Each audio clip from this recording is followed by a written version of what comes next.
We also restate that contrary to what Jubilee is saying, Uhuru Kenyatta has done nothing to make sure that the cases facing William Ruto ends in Ruto's favor. Here are our reasons, and they are 10 in number. Moses Kuria has confessed that he procured and coached witnesses against William Ruto in 2008. At that time, Moses Kuria was an employee of Mr. Uhuru Kenyatta.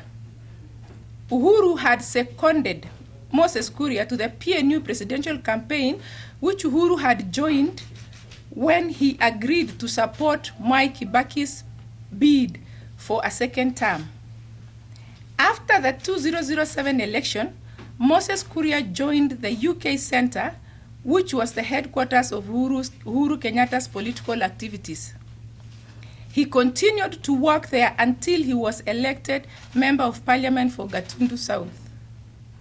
Moses Kuria was always an employee and agent of Uhuru Kenyatta in procuring and coaching witnesses against William Ruto. Moses Kuria claims that PNU is the one that funded the procuring and coaching of witnesses. We all know that immediately after the elections, the bank account of PNU were looted by its officials and cronies of President Kibaki. PNU was left broke. It never paid its suppliers for campaign material or its employees after the elections. It had no money to conduct the exercises of procuring witnesses with which Moses Kuria was engaged. The money for procuring witnesses came from UK Centre.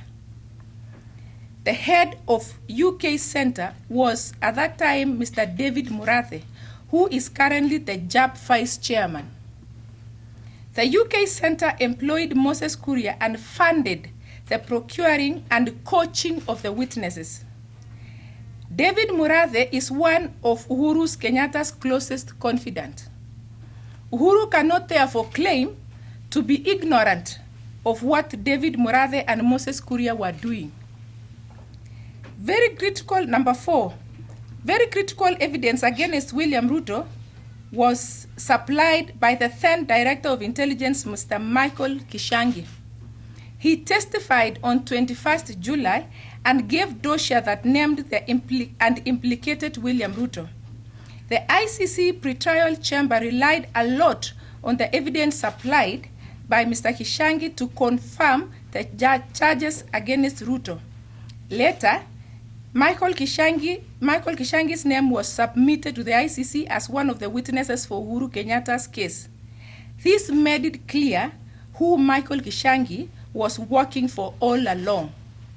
On this matter of ICC, Kishangi was working for Uhuru Kenyatta. Number 5. In November 2013, long after Ruto and URP had assisted Uhuru Kenyatta to become president, let me take it again. Number 5. In November 2013, long after Uhuru and Ruto and URP had assisted Uhuru to become president, Ruto asked Uhuru to let him have evidence held by NIS. The evidence was to assist Ruto in his defense. Uhuru refused, even despite the fact that Ruto was now deputy president and entitled to receive any information he needed from NIS. The information William Ruto needed was in the custody of Michael Kishangi, but they would not allow Ruto to have it. When the ICC named Ambassador Francis Muthaura, then the head of the civil service, as a suspect, the government shopped for a lawyer to represent Muthaura. That lawyer was Karim Hamed Khan. Khan was sourced for and retained by the government and the PNU Uhuru faction of suspects.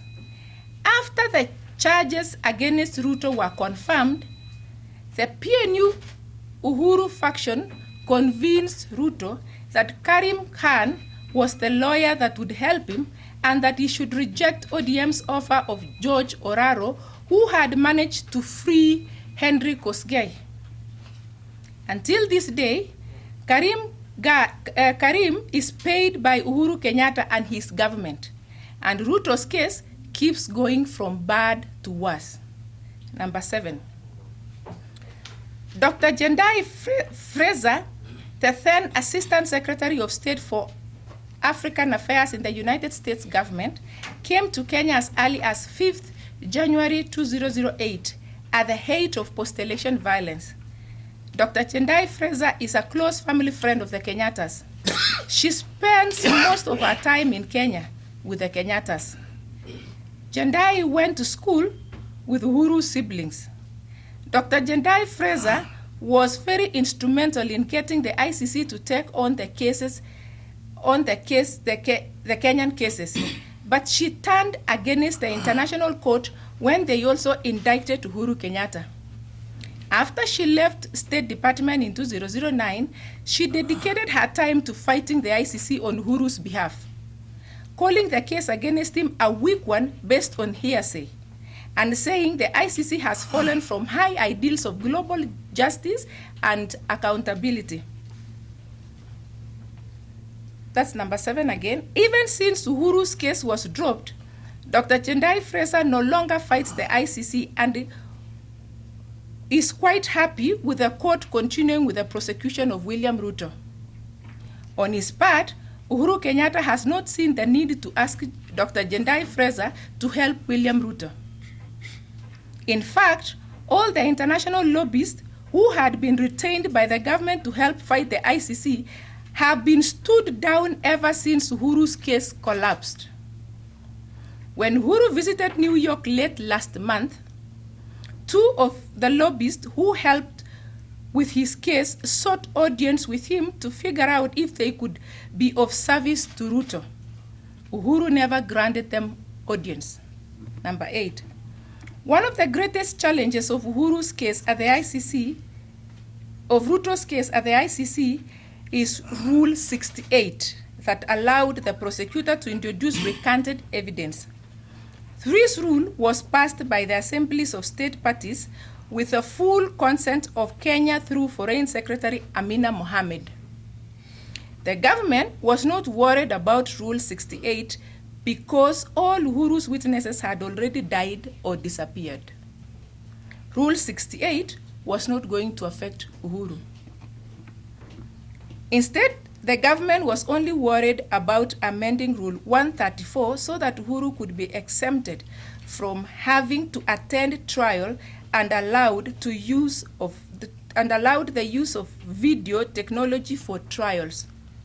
When questioned about how Kenya had handled these amendments, Amina said everything had been done in the spirit of give and take. It is clear someone was being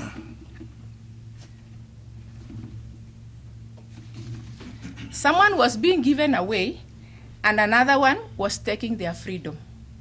The question then is, give to who, take away from whom? Later, after Rule 68 had been successfully used against Ruto, Amina Mohamed started a flurry of activities to have the rule reviewed by the assemblies of state parties. Of course, this is not possible since Kenya consented to it in the first place. In fact, since Uhuru's case collapsed, Kenya has resumed paying its dues to the ICC faithfully, unlike when Uhuru's case was active.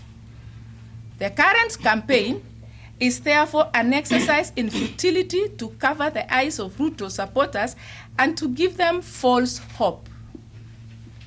Number 9, despite being described as doing a good job for the president and his deputy at The Hague, Ambassador Ruthi Chepkoech Rono was removed by Uhuru Kenyatta as the High Commissioner for Kenya to The Hague. Ambassador Ruth Rono is from Ruto's Kalenjin community. She had been at The Hague since the Kenyan case began. There was every reason to retain Rono at The Hague, especially while Ruto's case was going on, but she was removed. Instead, Ambassador Ronos was removed and replaced by a junior diplomat, Ambassador Rose Mokena Muchiri. from Uhuru's Kikuyu community, just when Kenya needed its best and experienced diplomat at The Hague. 10. At the height of the cases against Uhuru, the TNA brigade in Jubilee started the move to withdraw Kenya from the ICC. Ever since Uhuru's case was dropped, nothing has been heard of this again. Uhuru sponsored a motion at the African Union seeking to have an international criminal court for Africa to replace the ICC. To replace the ICC, the motion was adopted. Uhuru even paid $1 million from Kenya to the AU to start the process.